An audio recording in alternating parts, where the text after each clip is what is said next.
termasuk juga ada ini, ada altar batu ya, tempat di mana Yesus dibaringkan, dimandikan dan juga dikafani itu di atas batu ini. Itu bukan hanya peninggalannya saja, tetapi orang-orang yang bersaksi tentang Yesus yang memang ada di Nazaret, ada di Bethlehem, ada di Galilea gitu ya, dan di berbagai kota itu ya yang melakukan mukjizat-mukjizat itu adalah memang banyak disaksikan oleh orang-orang gitu ya. Yerusalem. Ya, tapi agak serem Pak. Kalau itu kebanyakan setelnya nyanyinya pas di momen-momen kedukaan itu. Jadi jangan sampai kita beralih keyakinannya, tetap harus yakin percaya Yesus adalah Tuhan Juru Selamat kita, gitu ya. Betul. Sampai nanti kedatangan yang kedua.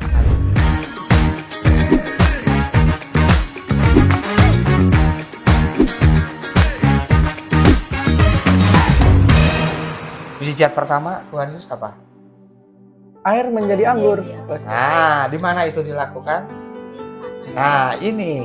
Nah, ini gereja di Kana, tempat di mana mukjizat pertama Tuhan Yesus ya. Dalam sebuah pesta pernikahan, juga perkawinan, Tuhan Yesus menjadikan air menjadi anggur. Di sini gereja. Di dalamnya ada sama seperti yang lain juga, selalu ada simbol-simbol gitu ya. Ornamen-ornamen khusus, tempat-tempat yang menunjukkan bagaimana ketika Tuhan Yesus melakukan mukjizat. Oke. Ini kayaknya berbeda dari foto-foto sebelumnya. Benar. Latarnya gedung atau Ya, ini salju ini. Latar salju ini salja. Kok saljunya rada-rada coklat gitu, Pak? Ya, jadi sebenarnya di sana kan memang kebetulan sudah lewat musim saljunya. Tapi karena puncak Gunung Hermon itu adalah paling tinggi di Israel, 2.800 sekian lah gitu ya, di atas permukaan laut gitu ya. Jadi di sana itu ada yang namanya ya salju abadi lah gitu ya. Nah, jadi kenapa bisa warnanya agak coklat gitu ya? Karena sering dipakai untuk seluncuran. Bermain gitu ya, karena ya para peziarah di sana banyak yang bermain-main. Kalau dilihat di latar belakangnya itu ada yang anak-anak banyak main ski gitu ya, main seluncuran gitu. Jadi sehingga ya si saljunya tidak lumayan putih, cukup gitu. Dingin di sana ya. Saat itu 4 derajat. Wah, lumayan. Saat itu jadi sehingga pakai pakaian lengkap gitu ya. Saya juga pakai sarung tangan. Ya pokoknya pakai double lah semua gitu ya, nggak kuat juga gitu ya. Oh, beda jauh gitu. Nah, uniknya adalah gitu ya, Gunung Hermon ini kan salah satu sumber mata air. Sumber mata air. Ya, yang gimana air itu dari puncak Gunung Hermon itu mengalir ke Sungai Yordan. Sungai Yordan. Ya, ke Galilea dulu.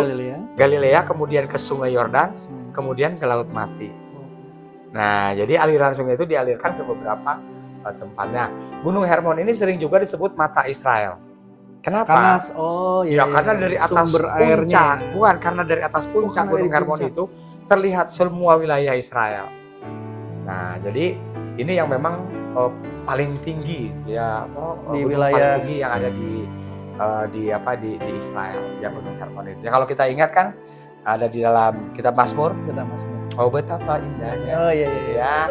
Bapur Rafamik kepala Harun gitu ya. Hujan jubahnya turun gitu ya. Mengalir ke bukit. Ya.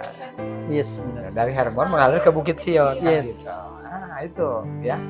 Ya dari situ ya mencurahkan berkat-berkatnya. Jadi memang tadi karena dari Hermon inilah mengalir tadi air yang dari puncak ke semuanya gitu ya. Termasuk juga yang di foto sebelahnya itu di Danau Galilea. Oh, ini danau, Pak. Nah, bukan di atas kapal laut ini, Pak? Ya, kami di atas perahu. Oh, ini perahu ya? Ya, tapi ini bukan perahunya Petrus ya. Oh, beda ya. Perahunya Petrus sudah nggak ada. Udah nggak ada ya.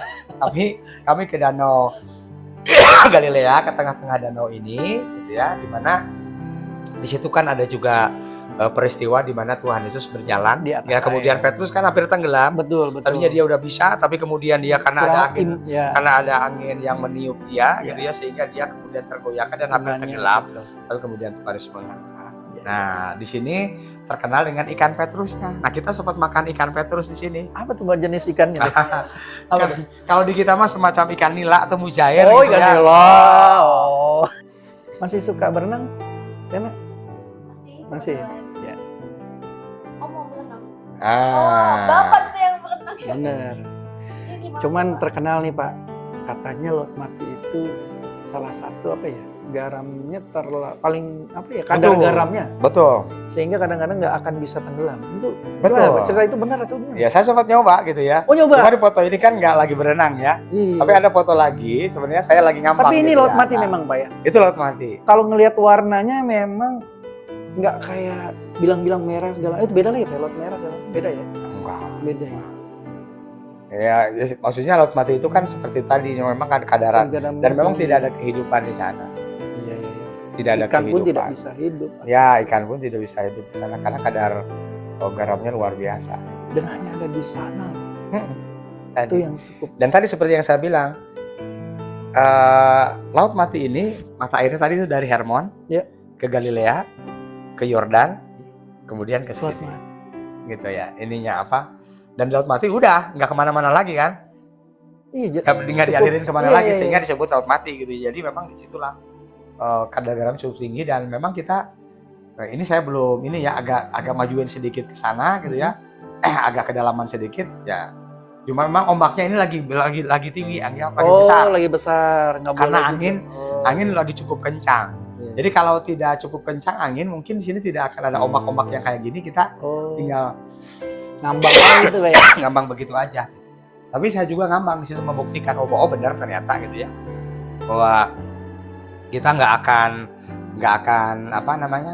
ke tenggelam gitu ya, seperti itu. Persis di belakang saya itu, dia di pinggiran Sungai Yordan itu sering juga dipakai oleh para peziarah yang ingin melakukan semacam peneguhan baptisan, ya. Bukan baptisan ulang, bukan. Tapi peneguhan baptisan itu maksudnya adalah mungkin bagi para peziarah yang ingin merasakan sensasinya gitu ya. Bagaimana sih ketika Tuhan Yesus dibaptis di Sungai Yordan gitu, kira-kira Pada begitu. nyelam semua tuh Pak. Jadi selam. Selam semua, bareng-bareng gitu. Ada yang aturan ada yang gitu. mandu. Ya ada pembimbing, ada pendeta yang membantu di dalam proses peneguhan baptis. Pertanyaan lucu sih, Pak Pendeta ikutan di selam Enggak. Oh enggak. Saya nggak ikut-ikutan lagi. Iya. Pakai pakaian putih ya, seperti itu. Ada khusus. Gitu. Makanya aja tadi Bapak Pendeta bilang peneguhan pembaptisan. Nah ini persis di pintu masuk ke kuburan Yesus. Kuburan Yesus. Nah, kuburan Yesus versinya Kristen. Wah, ada banyak. Nah, jadi Bukit Golgota dan kuburan Yesus ini ada dua versi. Tapi bukitnya satu.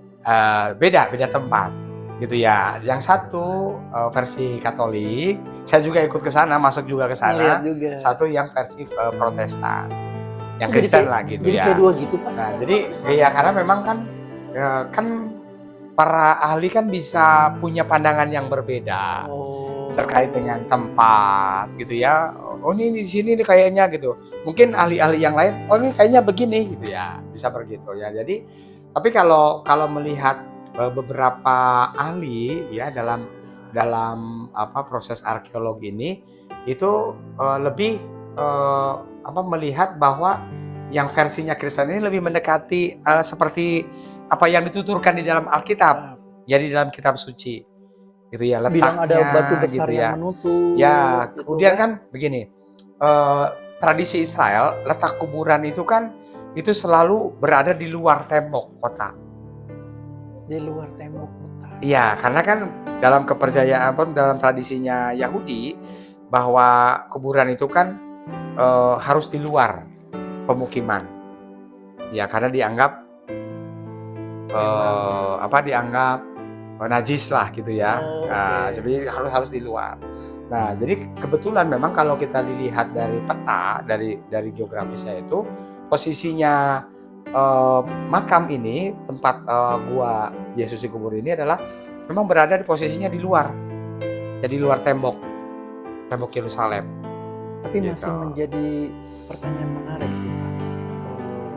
Jadinya bertanyanya adalah kalau pengakuan dalam tanda kutip ya, murni orang Yahudi atau orang Israel sendiri melihat dua ini, yang mana yang memang benar-benar secara yang diyakini?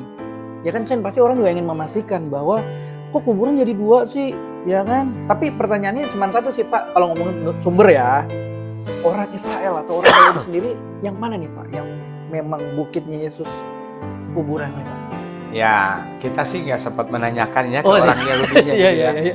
Tetapi yang jelas ya, hanya itu. apapun itu tempatnya dimanapun, disinilah kita melihat bahwa Yesus disalib, Yesus kubur itu adalah benar-benar hal yang memang dituliskan di dalam sejarah, seperti juga yang ada di dalam Alkitab seperti itu. Ya, kita tidak terlalu mempersoalkan soal perbedaan tempat gitu ya, yang satu di sini, yang satu di sana gitu ya. Pasti kan masing-masing punya argumen tersendiri. Betul, Ya kita betul. menghargai kalau misalnya umat Katolik memahami, oh disinilah tempat yang di mana Yesus itu disalibkan, kemudian juga Karena dikuburkan. Faktanya gitu ya. memang orang Israel Yahudi mengizinkan di situ ada. Iya, dan dua-duanya diakui begitu. Dua-duanya Iya. diakui. Gitu ya, termasuk tadi yang Bukit Tengkoraknya juga, gitu ya, Bukit Tengkoraknya juga, gitu ya. Ya memang sih kalau dilihat dari tekstur tubuh Letak posisi, konstruksi konstruksinya bangunannya. gitu ya, dari Bukit Tengkorak itu yang memang ini kan sebenarnya nggak jauh nih ya dari yang tempat yang tadi itu kubur Yesus ini, di depannya itu adalah Bukit Golgota. Ini masih Laut Mati ini. Ini depannya apa? Ini dari jauh, dari atas bukit gitu ya, dari atas kita dari atas tempat kita duduk-duduk.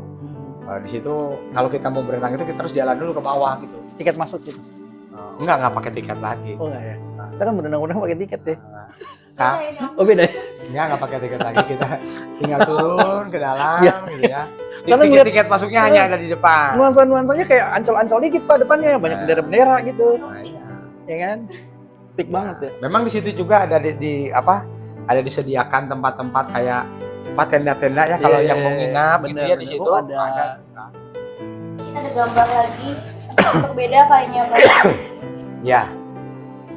Nah, ini tempat di mana ketika itu Tuhan Yesus kan berjumpa dengan dua orang murid dalam perjalanan ke Emmaus. Nah, di tempat inilah yang kemudian juga dijadikan gereja ketika Tuhan Yesus berjumpa dengan dua orang murid dalam perjalanannya ke Emmaus. Menuju ke mata air di mana Tuhan Yesus menjumpai dua orang murid yang dalam perjalanan ke Emmaus. Pertemuannya di sini.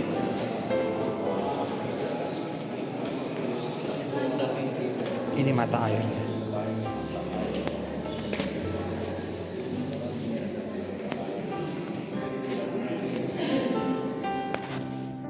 Oh ini Ini juga Nah, ada ini juga, Pak. ya itu tadi yang saya sampaikan, ini persis di sampingnya Taman Getsemani. oke. Yang Yesus Kristus ya, gereja Yesus Kristus segala bangsa ya, gereja segala bangsa itu di sini. Tapi nuansanya kayak Katolik nih. Ya, tapi di sini udah berbagai Gereja, gereja.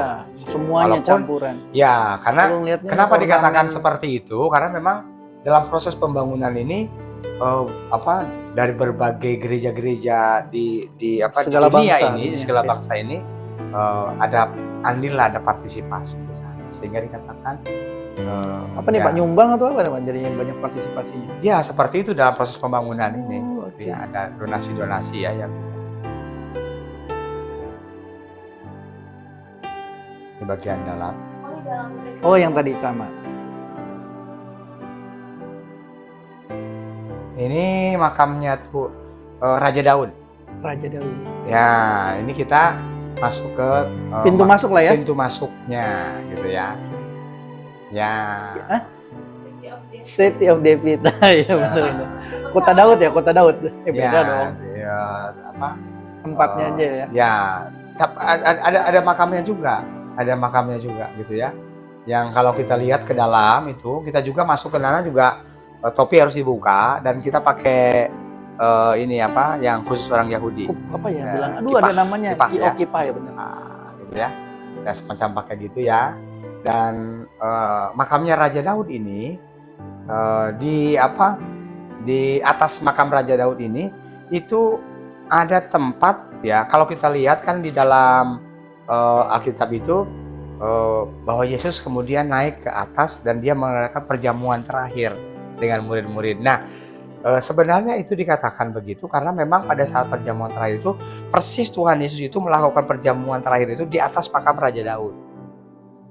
Nah, ini terjadi di tempat yang tadi itu gambar pohon zaitun emas gitu ya, yang kalau kita lihat ini ada di lantai atasnya makam Raja Daud. Oh, posisinya. Nah, disinilah tempat Yesus mengadakan perjamuan terakhir dengan murid-muridnya gitu ya. Di bawahnya itu adalah makam Raja Daud. Nah, makam Raja Daud ini juga itu kita tidak bisa masuk terlalu dalam juga ya. Kita boleh masuk ke dalam, boleh melihat dari jauh aja karena semacam petinya itu ya, peti yang diyakini peti oleh orang-orang Yahudi itu juga selalu dijaga oleh rabi-rabi Yahudi ya. Khusus ya. Mereka ada yang berdoa, mereka ada yang melantunkan doa-doanya gitu yang berjaga-jaga di situ. Nah, ini adalah diyakini sebagai altar ataupun juga batu ketika Tuhan Yesus baru diturunkan dari salib ketika wafat. Oh iya. Ya, ketika meninggal kan Tuhan Yesus diturunkan untuk kemudian dimandikan dan dikafani. Ya. Nah, dalam tradisi khususnya di gereja Katolik ya, ini yang saya sampaikan tadi gitu ya, dalam versinya Katolik ini gitu ya, di dalam gereja. Dan di situ juga di gereja di situ ada makam Yesus, ada Bukit Golgota, termasuk juga ada altar batu ya, tempat di mana Yesus dibaringkan, dimandikan dan juga dikafani itu di atas batu ini.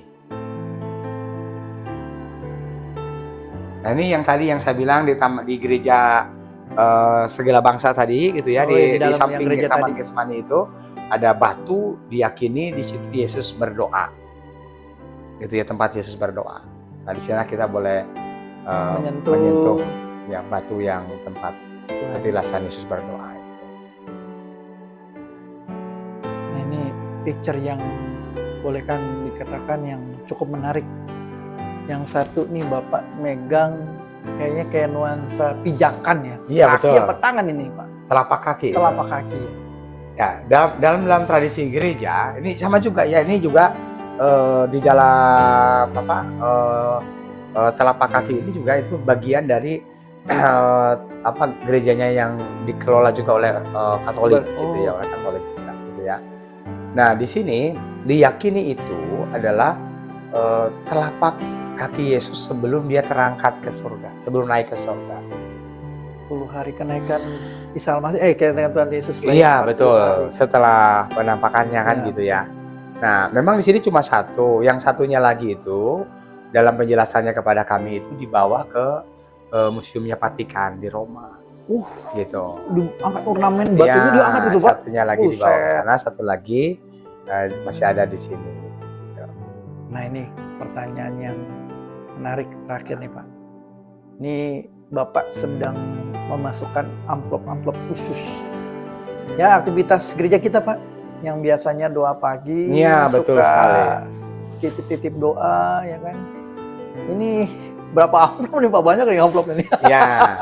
Ya sebenarnya kan tembok ratapan ini. Tembok ratapan ini adalah merupakan sisa reruntuhan dari bait Allah yang pertama. Nah, jadi inilah yang masih tersisa nih, ya. Jadi sementara yang lainnya itu kan sudah hancur ya. Cuma memang bagian tembok ini yang masih tersisa. Dan kenapa sih kemudian bagi orang-orang Yahudi tembok ini memiliki hal yang sangat spesial gitu ya, khusus. Itu tadi karena ini bagian dari bait Allah yang pertama gitu ya, dan ini tidak bisa dihancurkan gitu ya pada waktu terjadi peperangan gitu ya, ini tidak bisa dihancurkan.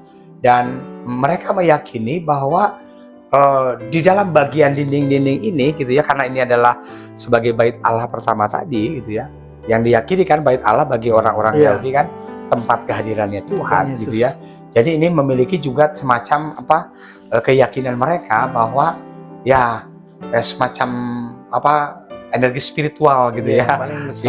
Jadi ada di sana juga gitu ya. Jadi diyakini ya kalau mereka berdoa di bagian tembok ini, diyakini doanya itu lebih mantap lah gitu, kira-kira begitu. Lebih terasa gitu. Nah, gitu. Cuman kenapa namanya ratapan ya, Pak? Ya, itu tadi ya seperti yang saya sampaikan, kan ini udah tinggal puing-puing.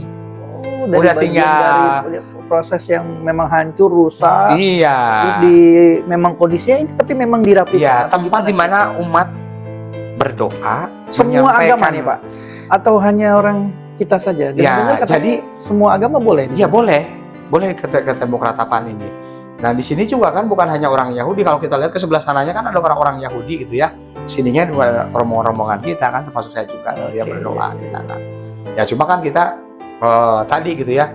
Dan kenapa juga kemudian kita melakukan hal yang seperti itu? Ya artinya kita bukan berarti mengikuti juga tradisinya orang Yahudi, enggak gitu ya, bukan itu juga gitu ya. Karena kan pada prinsipnya kita berdoa bisa dimanapun Betul, gitu ya. Yang penting kan dengan hati yang tulus, dengan Betul. hati yang penuh kerendahan hati kita datang kepada Tuhan, bisa berdoa dimanapun juga. Yes. Nah tetapi juga memang ketika kita bisa berdoa di tembok ratapan ini kayaknya juga ada sesuatu yang spesial gitu ya, ada sesuatu yang berbeda juga nuansanya gitu kan ya, yang dirasakan. Dan pemerintahan Israel pun juga ya, pemerintahan Israel pun juga memfasilitasi gitu ya Memberikan umat-umat memang beragama gitu ya, persilahkan, Katolik mau Kristen dikasih gitu ya, buat siapapun. untuk bisa menyampaikan doanya di tembok ini, dan kita juga melakukan hal yang sama.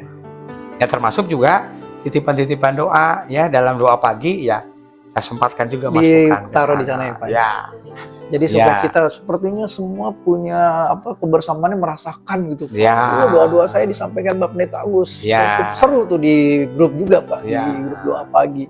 Walaupun memang prinsipnya kita menjadi renungan Sabtu pagi yang kita lakukan. Sebelum kita mengakhiri Pak dari obrolan yang cukup panjang Ya. ya Sen ya. Iya. Pasti ada selain momen tadi Pak, Amazing Grace, nama, terus ada aktivitas yang memang nggak disangka-sangka durasi waktu. Ya boleh dimana nih, bagian dari, mungkin boleh dikatakan bagian dari rencana Tuhan yang luar biasa buat trip perjalanan Pendeta Agus dengan rombongan. Dari setiap kunjungan Pak, dari semua yang Bapak lewati, ada yang sangat berkesan secara pribadi, secara rohani, keimanan Bapak. Kok saya di sini memang rasanya ada yang something beda gitu Pak. Ini kan banyak nih Pak, ke kuburan Tuhan Yesus, ke pemakaman, Ya. tempat-tempat yang memang semuanya Tuhan Yesus lalui. Aduh, jadi ikut merinding juga nih. Di mana yang memang secara spiritual Bapak nih ngerasain ada yang paling berbeda dari setiap kunjungan? Karena ini selalu dipertanyakan setiap orang-orang yang pergi ke sana Pak. Ya. Ada yang aneh-aneh Kak? Atau memang yang paling terindah yang Bapak rasakan? Atau memang ada sesuatu yang berbeda sekali? Silakan Pak.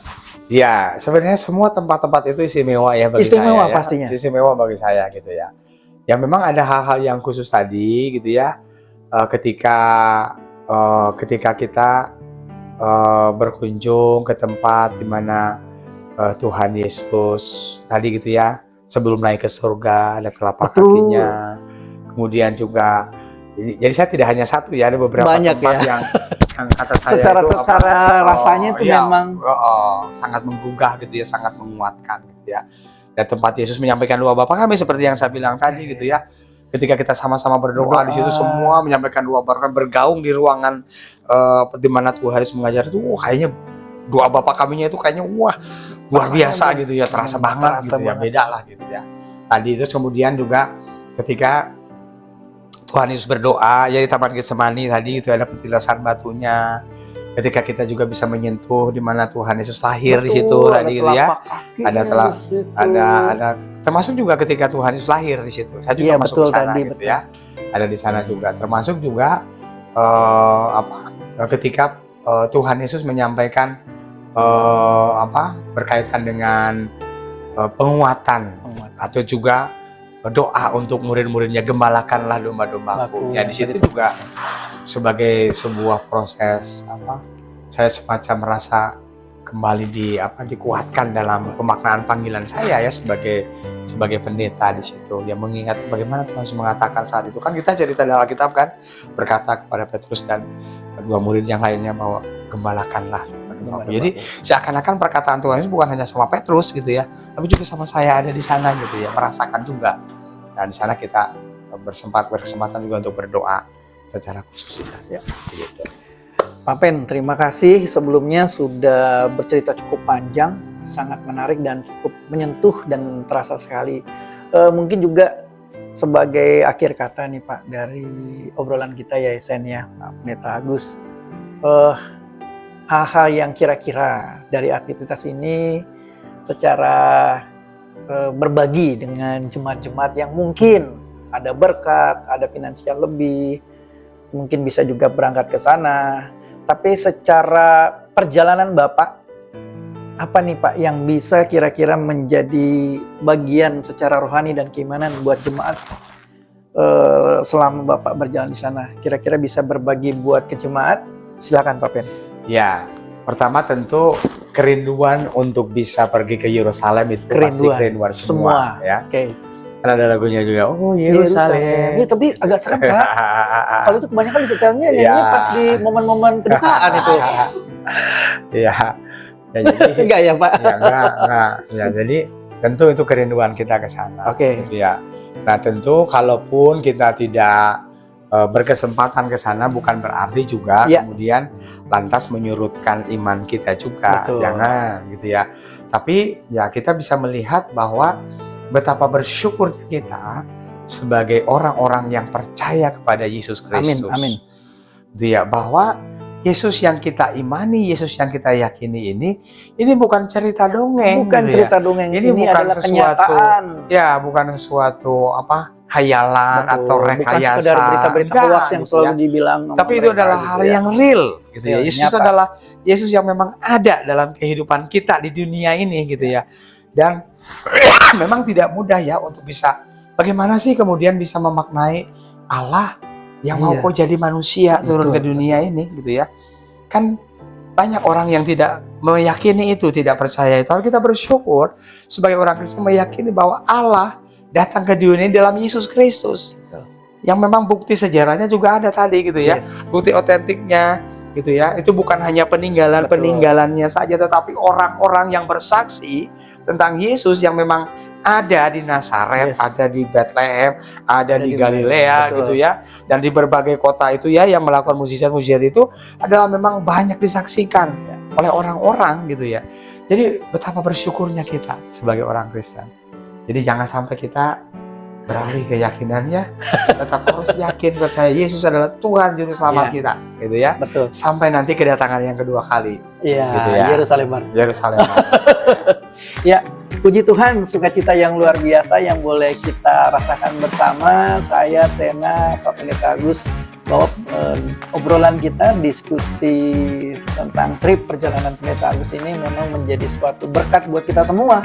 Bukan hanya sekedar perjalanannya saja, tetapi kita meyakini benar bahwa Tuhan Yesus adalah Juru Selamat kita. Sampai ketemu dalam Resapi dan podcast yang akan datang. Tuhan Yesus berkati. Tuhan Yesus berkati.